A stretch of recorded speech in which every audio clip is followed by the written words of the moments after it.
Olá, aluna! Olá, aluno! Como vocês estão? Espero que estejam bem. Sejam muito bem-vindos a mais uma aula do nosso curso de modelagem de dados UML, trazendo a vocês a continuidade da aula anterior. Então, aqui será a parte 2 sobre a aula dos diagramas de classe. Bom, recapitulando sobre a aula anterior, nós aprendemos então sobre o que é uma classe, o que são os atributos e também o que são as operações. Então, eu mostrei a vocês também o que seriam os tipos de dados, quais as relações entre as informações que são armazenadas, e agora nós vamos falar um pouquinho a respeito sobre relacionamentos entre essas classes, beleza? Bom, antes de mais nada, o que são os relacionamentos? Os relacionamentos, galera, eles nada mais são do que a ligação ou a amarração entre as classes que você tem que compõem um sistema, beleza? Então, vou colocar aqui de maneira hipotética mais uma vez o cenário de uma pizzaria. Imagina que você esteja construindo um sistema, um aplicativo de pizzaria, então você tem determinadas classes condizentes a esse sistema. Então você tem a classe do cliente, a classe do pizzaiolo, a classe dos ingredientes, a classe da pizza, a classe dos pedidos, entre outras classes que forem necessárias. Os relacionamentos, eles servem para você interligar, interconectar, amarrar, atrelar essas classes umas às outras. Só que aí tem um porém. Qual é esse porém? O porém é que existem vários tipos de relacionamentos, cada um deles com uma determinada finalidade, cada um deles com um determinado propósito, cada um deles com uma determinada ocasião. E aqui é o que nós vamos ver, identificar e entender quais são esses tipos e quando ou como vamos utilizá-los, beleza? Então, inicialmente eu tenho aqui uma pequena tabela e aí eu tenho os tipos de notações e tenho aqui os tipos de relacionamentos também. Então, note que eu tenho aqui uma seta contínua, uma seta que tem uma mudança na ponta da seta, uma seta pontilhada tracejada, aí eu tenho uma outra seta tracejada com outro tipo de ponta de seta, entre outras opções. Mais uma vez, passando a vocês aqui os outros tipos que nós temos. Não precisa se preocupar com os nomes em inglês, que nós veremos uma a uma dessas aqui e entenderemos em português o que são. Mas vocês devem ter uma noção de que existem ao total 8 tipos de relacionamentos que é possível fazer dentro do diagrama de classe e que esses 8 tipos são muito utilizados, só que são variáveis de acordo com as ocasiões, de acordo com as circunstâncias, tá bom? Bom, o primeiro que nós vamos ver, ele chama-se associação. Tá ao lado direito inferior da tela para vocês visualizarem. Então, a representação dele ali é uma linha contínua entre duas classes, tá bom? É um termo amplo que abrange praticamente qualquer conexão lógica ou relacionamento entre classes. Por exemplo, passageiros e companhia aérea podem estar vinculados conforme a imagem, tá? Então, imagina que eu tenho uma classe chamada passageiro e eu também tenho uma outra classe chamada companhia aérea. Qual a relação que os passageiros possuem com a companhia aérea? Qual a relação que a companhia aérea possui com os passageiros? Ambos têm ligações. Então, quando os dois lados têm associação, têm ligação, quando os dois lados possuem vínculo, eu vou utilizar o tipo associação, que é literalmente uma linha em que amarra as duas pontas. Beleza? Segundo tipo chama-se associação dirigida. Diferente da anterior, é uma linha, porém com uma seta direcionada, tá bom? Refere-se a uma relação direcional representada por uma linha com uma seta na ponta. A ponta da seta representa o fluxo direcional contido no container, ou seja, em que uma associação dirigida possui uma seta, disse que uma determinada classe tem dependência da outra classe. Ou seja, a minha classe no qual eu tenho o início da linha, ela vai depender ou ela terá dependência da outra onde existe a ponta. Beleza? Então aqui eu estou dando novamente o exemplo dos passageiros e do plano de companhia aérea. Então eu estou dizendo que o meu plano de companhia depende dos meus passageiros. Então, como que uma empresa de aviação funciona? Se eu não tenho passageiros, eu não tenho voos. Então, a minha companhia aérea depende de haver passageiros. Então, a dependência está na ponta da seta, ou seja, companhia aérea depende dos passageiros, beleza? Terceiro tipo de relacionamento, associação reflexiva. E aqui a ligação já não é mais de pontas, mas tem números e símbolos. Vamos entender. Isso ocorre quando uma classe pode ter múltiplas funções ou responsabilidades. Por exemplo, um funcionário que trabalha em um aeroporto pode ser piloto, engenheiro de avião, despachante de passagens, guarda ou membro de equipe de manutenção. Então, aqui no exemplo, imagina que eu tenho uma classe chamada funcionário.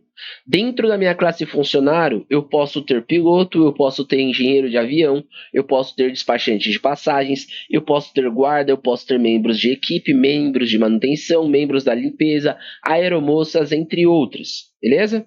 Se o tripulante de manutenção for gerenciado pelo engenheiro de avião, poderá haver um relacionamento gerenciado por duas instâncias da mesma classe. Beleza? Então, quando há uma relação por duas instâncias da mesma classe, eu vou utilizar este determinado símbolo, onde eu estou falando que é zero para muitos, beleza? Então, toda vez que haver este símbolo, o asterisco, significa que você está fazendo uma representação múltipla, que há muitos, mais de um no caso, beleza? Aí, de novo, nós temos a multiplicidade. É a associação lógica ativa quando se representa a cardinalidade de uma classe em relação à outra. Por exemplo, uma frota pode incluir vários aviões, enquanto um avião comercial pode conter de 0 a muitos passageiros. A anotação 0 e o asterisco no diagrama significa 0 para muitos, como eu acabei de mencionar anteriormente. Ou seja, uma frota de avião, ela pode ter nenhum passageiro, quanto ela pode ter mais de 100 passageiros. Então, eu vou associar como 0 e muitos, beleza? Poderia colocar diferente, pode ser só 0 e 1. Então, ao invés do asterisco, eu acrescento o número 1. Mas aí depende da ocasião. Aqui, como estamos falando de companhia aérea, vários passageiros, sempre haverá muitos. Mas, por exemplo, levando em consideração um carro de Fórmula 1, quantos pilotos pode haver dentro do carro? 0 ou 1. Não pode ter vários. Então, não existiria a opção do asterisco. Então, ao invés do asterisco, seria o número 1, por exemplo. Então, aqui só fugindo um pouquinho do contexto para vocês entenderem como funciona essa virada de chave de 0 a muitos ou 0 ou 1. Beleza? Temos um próximo relacionamento que chama agregação. E aqui ele já muda até o tipo de amarração. Refere-se à formação de uma classe específica como resultado de uma classe ser agregada ou construída como uma coleção. Aqui talvez eu esteja falando em aramaico para muitas pessoas, porque esta parte sobre classe, sobre coleção, sobre biblioteca, que está na linha de baixo, refere-se muito à linguagem de programação. Então aqui, digamos que eu esteja desenhando uma arquitetura sistêmica para o desenvolvedor dar uma olhada e começar a programar. Então entra muito esse conceito aqui, beleza? Por exemplo, a classe biblioteca ela é composta por um ou mais livros, entre outros materiais. Na agregação, as classes constituídas não dependem fortemente do ciclo de vida do container. Como assim? Vamos lá. No mesmo exemplo, os livros permanecerão mesmo assim quando a biblioteca for dissolvida. Para mostrar a agregação em diagrama, desenhe uma linha da classe pai até a classe filha com um formato de diamante próximo à classe pai. Aqui, de forma resumida, o que a agregação está dizendo? Que eu tenho determinadas classes, então, para uma biblioteca, eu tenho uma classe chamada livraria, ou biblioteca independente, e eu também tenho uma outra classe chamada livros. Quando eu tenho uma agregação, eu digo que os livros estão sendo agregados à minha biblioteca, beleza? Então, se os livros estão sendo agregados à minha biblioteca, o sinalzinho de diamante vai ficar onde há a agregação.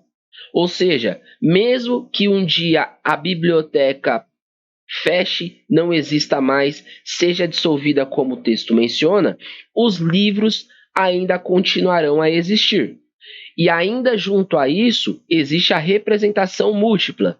Observe que, para uma biblioteca existir, eu preciso ter uma biblioteca e muitos livros. Então, a notação é o quê? Um para muitos. Um asterisco, ou seja, uma biblioteca e vários livros. O símbolo de asterisco, ele representa essa parte de multiplicidade. Eu não consigo ter uma biblioteca se eu só tenho um livro, 2 livros. Eu tenho que ter múltiplos livros. Então, por isso que essa anotação é um para muitos, beleza?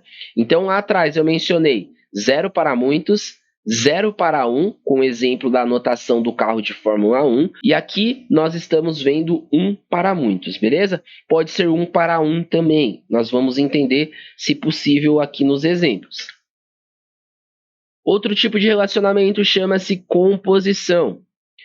Relação de composição é muito semelhante à relação de agregação, com a única diferença sendo seu objetivo principal de enfatizar a dependência da classe contida no ciclo de vida do container. Ou seja, a classe contida será destruída quando a classe container for destruída. Aqui nós estamos falando de novo de programação, sobre classes. Aqui existe dentro da linguagem de programação, tá? Por exemplo, no bolso lateral de uma bolsa de ombro também deixará de existir quando a bolsa de ombro for destruída. Ou seja, se eu destruo a bolsa, eu destruo o bolso. Beleza? Para mostrar um relacionamento de composição em um diagrama UML, use uma linha direcional conectando as duas classes com o losango preenchido adjacente à classe container e a seta direcional à classe contida, ou seja, aonde há dependência. Os meus livros é dependente da minha livraria. Note que aqui eu estou fazendo para as mesmas situações diferentes tipos de ligação. Olha só, livros e biblioteca, agregação. Livros e biblioteca, composição. Eu posso ter variações, beleza? Depende do que eu quero representar ou do que eu quero mostrar dentro do meu diagrama. Legal? Bom, o nosso próximo chama-se gerança ou generalização. Pode ser chamado de duas formas. Refere-se a um tipo de relacionamento em que uma classe associada é filha de outra virtude de assumir as mesmas funcionalidades da classe pai. Em outras palavras, a classe filha é um tipo específico de classe pai. Para mostrar a herança de um diagrama UML, uma linha sólida da base classe filha até a classe pai é desenhada usando uma ponta de seta não preenchida. Então tem diferença de seta preenchida, que ela tem cor, e a não preenchida ela é apenas o contorno. O centro sempre não vai haver preenchimento. Então eu tenho ali uma conta no banco e uma conta fixa, por exemplo. Beleza? Mais um tipo que seria a realização. Detona a implantação da funcionalidade definida em uma classe por outra classe. Para mostrar o relacionamento em UML, uma linha quebrada com uma ponta de seta sólida não preenchida é desenhada a partir da classe que define a funcionalidade da classe que implanta a função. No exemplo, as referências de impressão são definidas através da interface de configuração da impressora, então sendo implementadas pela impressora. Ou seja, eu tenho a configuração da impressora e eu tenho o quê? A impressão, ou seja, a funcionalidade da impressora. Então aqui eu estou falando de uma ação, realização. A partir das configurações da impressora, eu tenho a impressora pronta para fazer a impressão. Beleza? Bom, então o resumo até aqui é o seguinte: ao total existem 8 tipos de relacionamentos, beleza? Cada um deles, como vocês observaram, tem uma determinada finalidade e aí por isso existe diversos tipos de representações e para cada um deles vai ser de acordo com a ocasião ou de acordo com o que você quer mostrar dentro do seu diagrama. Para nós termos entendimento, vamos voltar aqui para o nosso diagrama dentro do drywall e vamos criar uma segunda classe. Então, imaginemos que nós quiséssemos, por exemplo, fazer uma ligação entre o cliente e o pedido. Então, vamos colocar aqui ó, o pedido. Pedido. Bom, o que deve ser mencionado no pedido? O item. Vou colocar bem básico aqui para a gente não estender tanto, beleza? O valor.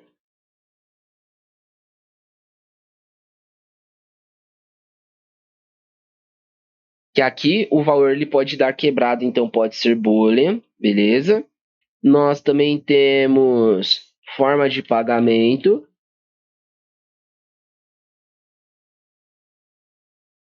Que aí pode ser string. Nós temos também o tempo, né? Tempo de entrega. E aí entra outros tipos de dados que nós não vimos, se eu não me recordo mal, mas existe um tipo de dado chamado data, né? Você poderia colocar aqui date, que aí fica mais originalzinho, tá bom? E aí aqui nós poderíamos tirar o... Não, nós podemos deixar o telefone também, porque no pedido nós precisamos do telefone para que quando não houver o contato do motoboy, nós possamos ligar para o cliente, tá? E além do pedido também nós precisamos do endereço. Então vamos manter aqui o endereço. Endereço. Que aqui a gente pode juntar a rua e o número. Vamos deixar assim, ó, string. Mas eu poderia fazer separadamente da mesma forma que foi mencionado aqui, ó. A rua como um campo e o número como outro, beleza?